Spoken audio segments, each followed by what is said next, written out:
யோகா ஒரு மனிதனின் வாழ்க்கையில் எவ்வளவு முக்கியம், யோகாவின் நன்மைகள் என்ன, இது ரொம்ப ஒரு முக்கியமான ஒரு விஷயம். இந்தியாவினால் உலகத்துக்கு வழங்கப்பட்டிருக்கின்ற இந்த யோகா. நான் அண்மையில் இந்தியாவின் ஹைதராபாத் நகருக்கு விஜயம் செய்திருந்தேன் ஒரு ஊடக உயர்கற்கையினருக்காக. அப்போது அங்கு எங்களுக்கு ஒரு யோகா பயிற்றுவிப்பாளர் யோகா சம்பந்தமான கற்கை நெறிய ஒன்றை எங்களுக்கு நடத்தினார். அதில் பல முக்கியமான நல்ல அம்சங்களை, அற்புதமான உணர்வுகளை நாங்கள் பெற்றுக்கொள்ளக்கூடியதாக இருந்தது. அதன் காரணமாக நான் அவரை ஒரு வீரகேசரி நேயர்களுக்காக ஒரு நேர்காணல் செய்திருந்தேன். அந்த யோகா பயிற்றுவிப்பாளரை, அவரிடம் இந்த யோகாவின் முக்கியத்துவம் என்ன, அதனை எப்படி செய்வது, ஒரு புதியவர் எப்படி அதனை ஆரம்பிப்பது, அதனால் மனதுக்கு கிடைக்கின்ற ஆறுதல் என்ன, எப்படி மன அழுத்தத்திலிருந்து நாங்கள் வெளியே வர முடியும் என பல முக்கியமான விடயங்களை அவர் அதில் தெரியப்படுத்தியிருந்தார். அந்த நேர்காணல் முழுமையாக உங்களுக்காக தற்போது தரப்படுகிறது. வணக்கம் கிருஷ்ணா பிரசாத் சார். வணக்கம் sir. I'll ask in English. So the yoga tradition is originated born from India. Right.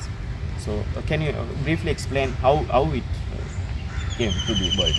Okay, actually, see, it has been started way back, like 5,000 years ago, people say, the experts say. But generally speaking, this has been introduced by Lord Shiva to Parvati Mata. All right.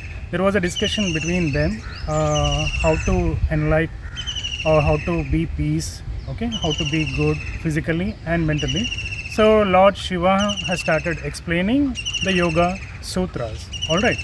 So in that way the yoga has come, but generally speaking it has been in practice from 5,000 years ago. All right. And coming to the point, in yoga it is called as Ashtanga yoga. There are 8 limbs in yoga, mainly to maintain the body and to work with the mind and to unite these body and mind to the Atma, that is called the soul. All right. To bring the body, mind, soul into alignment, we have different practices here, starting from the ancient age. And in 300 BC, Patanjali Maharshi has brought this Ashtanga yoga to the mankind.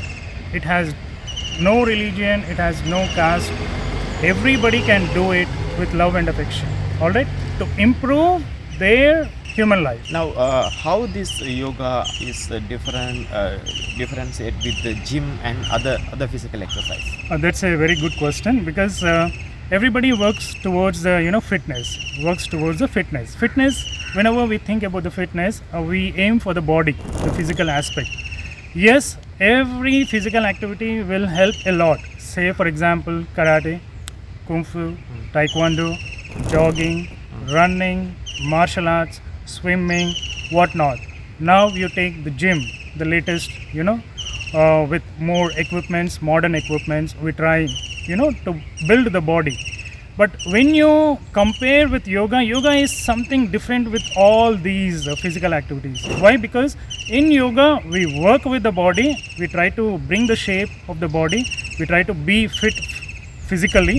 And slowly here we have some magic or beautiful thing concept called mind related things, that is pranayama, that is breathing techniques, where we do aggressive kind of breathings like Kapalbhati and Bhastrika to enhance the fire system in the fire element in the body, and to calm the brain neurons or the waves like alpha, beta, theta, delta and gamma. These are the 5 waves which are there in the brain. Depending on that we behave. So to control or to bring the balance in the nervous system or in neurons, we have the Nadi Shodhana Pranayama, Anuloma Viloma Pranayama, that is called breathing techniques. All right. Brahmari Pranayama, Ujjayi Pranayama, which will help to bring the anxiety mind or the depression mind, the behavior or the swinging of the mind into different ways, to bring it to subtle level, okay, stable level. These pranayamas will help a lot. This you cannot find in other physical activities. And now coming to the enlightening or merging with the universe or merging with the energy or connecting to the energy or to the power which is there within us and within the universe, meditation is one of the greatest aspect which is there in yoga. Meditation can be done for 1 minute, all right, 2 minutes, 10 minutes, or so long hours together. But there are n number of beautiful techniques to bring your wavering mind to one pointer. This is called like focusing on one point without any distraction. So we have n number of practices for that. So that is why yoga is beyond. That is why these days the yoga is celebrated in more than 190 or 200 countries where everybody has accepted yoga. So that is why we can see on June 21st, which is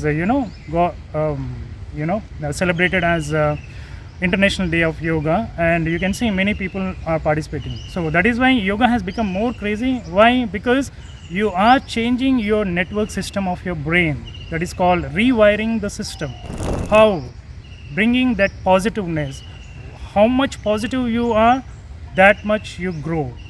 Grow personally, professionally, and society will also, you help to the society and society will grow.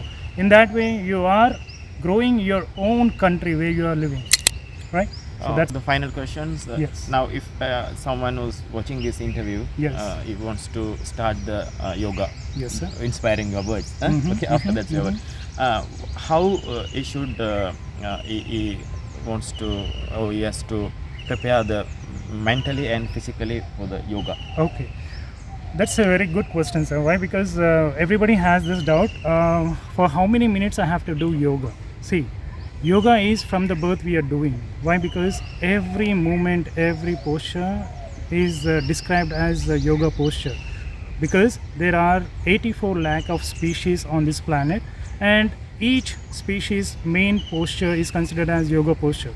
In that way, 84 lakhs of postures are there. Tree is there, tree doesn't move anywhere. That is called vriksha asana. All right.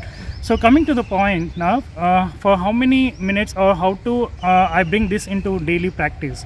See, just spend 10 minutes of your valuable time taking to your own body, In a day. to yourself, in your day. To continue, to start with, because to start with for 1 hour, it is a long or huge time for an individual to think in that aspect. Okay, when you start with 10 minutes of standing postures or sitting postures and doing breathing and doing meditation, sitting calmly, just observing your breath or observing the thoughts, not commanding them. All right, so in that way you can start 10 minutes to 15 minutes daily routine. If you can make that, you will definitely see the essence of what is yoga, and once you are getting connected, you will not leave it, and you will definitely improve and increase the time duration, like half an hour or 1 hour daily. And the best thing is just take 3 postures a day. Okay, say for example I have taken 3 postures now, and start practicing these 3 postures for a minute, that is 3 minutes, and take 1 breathing, practice for 3 minutes again, that is 6 minutes. Now sit silently for 4 minutes, 10 minutes is done. In that way, if you start doing it, okay, you will definitely reach to 30 postures doing in 1 day, in 1 hour. So that is the best practice. The best practice is just take yourself, push yourself, because this works on the endocrine system. Whatever the hormonal balancing is there, we'll try to protect them. Okay, these days we can see many hormonal imbalances in the human being, especially in ladies, and also at some stage of the life in the boys or men, you can see a great hormonal differences. This is because of the endocrine system which is not functioning properly. So to bring that endocrine system functioning properly, you should work out with your body, with your mind, and you should sit silently, observe your thought flow, or bring back on one pointed, focusing on one point. In this way, we can definitely work, sir. Thank you very much, sir. Thank you. I believe your words will Thank be you so much. inspiring our readers in Sri Lanka. For the readers, I'll tell you one more point, sir. See, in yoga, there are 3 main aspects. Yoga asanas, that is called postures. Yoga pranayama, that is called breathing. And yoga meditation, that is called dhyana. These three I want to relate with 3 people in our life who are main persons. That is mom, dad, and guru, the teacher. Yeah. All right. So we can represent yoga pranayama with our mom. Why? Mom has no conditions. She has unconditional love towards their children. It could be 1, 2, or 10, or more than 10. All right. So that unconditional love can be attained, can be gained by doing pranayama daily. That is breathing pattern. If you start breathing like this, slowly,